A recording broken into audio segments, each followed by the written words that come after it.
5 of the most complex SEO problems and how to fix them.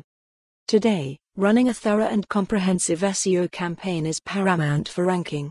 If you aren't optimizing your website and keeping up with the trends, then your ranking competitors surely are. I feel that it's useful to think about SEO as simply the amalgamation of best practices that are recognized by the search engines. And a lot of the time the ranking of a website can be ruined by accidentally not following a best practice. So this article is about those SEO mistakes that we all make from time to time. If you find yourself committing those mistakes, you'll be able to fix those, and if you haven't yet, you'll know to avoid them. Problem 1. Improper indexing of your pages.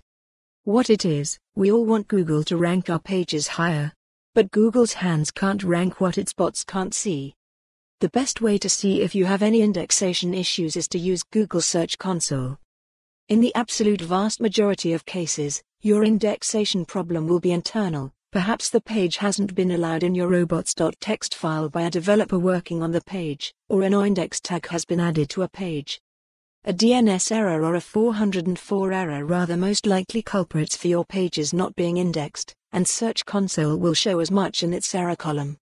Simply removing the NOINDEX tag manually for the pages in question, or allowing them in robots.txt, and allowing some time for Googlebot to recrawl in peace, will get those pages to show up without a hitch.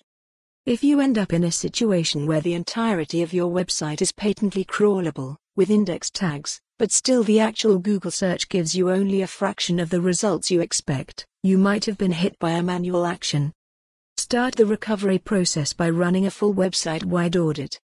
Using an audit tool, you'll get a nice layout of your website's SEO health, with all of the pages that are and aren't indexed in there. See what pages are violating Google's best practices, and which simply didn't have the correct tagging and/or robots instructions. It's generally a good practice to check your website for crawling issues every month or so. Problem 2. Keyword cannibalization. A common problem stemming from the fact that some of us marketers start to overcrowd the same topics, publishing extremely similar materials, which more or less target the exact same keywords. What ends up happening is that various pages compete in ranking for the same keywords. This, in turn, hurts the ranking chances of all the pages involved. This problem is complex enough for me to write an entire article on it. This is not a casual issue, and it should be fixed as soon as possible by turning to a keyword mapping tool. Your keyword map would look along the following lines. Disclosure: this is a screen capture from Rank Tracker, a tool my team created. With the 3 colon. For more on this story, visit the news article link.